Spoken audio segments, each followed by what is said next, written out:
কয়েকদিন ধরে আমি দেখতেছি কিছু কিছু অঞ্চল ডুবে গেছে। যেমন সেই অঞ্চলগুলো হচ্ছে ঢাকা, চট্টগ্রাম, খুলনা, তারপরে হচ্ছে খাগড়াছড়ি, বান্দরবন, চট্টগ্রাম, এই অঞ্চলগুলো কিন্তু ডুবে গেছে।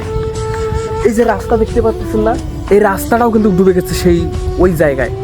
মানে এমন একটা পরিস্থিতি হয়ে গেছে, মানুষ চলাচল করার কোনো সিস্টেম নাই, কোনো উপায় নেই। এরকম সমস্যা যদি মানুষের পড়ে, তাহলে দেখা যাচ্ছে যে মানুষের খাদ্য, বস্ত্র, বাসস্থান এগুলো তো অনেক সমস্যা হয়ে পড়বে। সমস্যা হয়ে পড়বে আরও আতঙ্কে, আরও অনেক কিছু। কিন্তু আমি একটা জিনিস বুঝলাম না, যে মানুষ যে এই সমস্যার মধ্যে যদি পড়ে, তাহলে মানুষ বাঁচবে কীভাবে?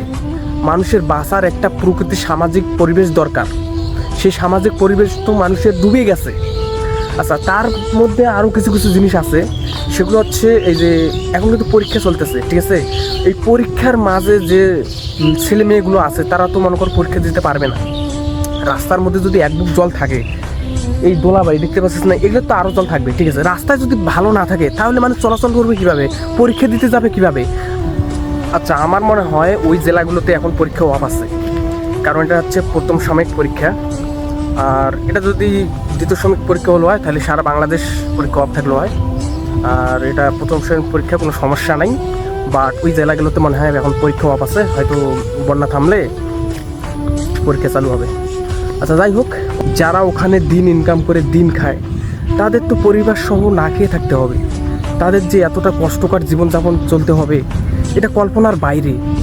আবার দেখা যাচ্ছে যে এই বন্যার মাঝে তাদেরকে সাহায্য করা খুব অতি জরুরি দরকার। এখন কথা হচ্ছে তাদের পাশে একটু দাঁড়ান, কারণ এই সময়ে তাদের পাশে দাঁড়ানো অতি জরুরি দরকার। হয়তো আপনাদেরও এরকম কোনো সমস্যা হবে, এরকম পরিস্থিতির মধ্যে পড়বেন, সেই ভেবে তাদের পাশে একটু দাঁড়ান, ঠিক আছে? কারণ অতি জরুরি তাদের পাশে অনেক দরকার। আর কথা হচ্ছে একবেলা শুধু খাওয়ান দেন তাদের।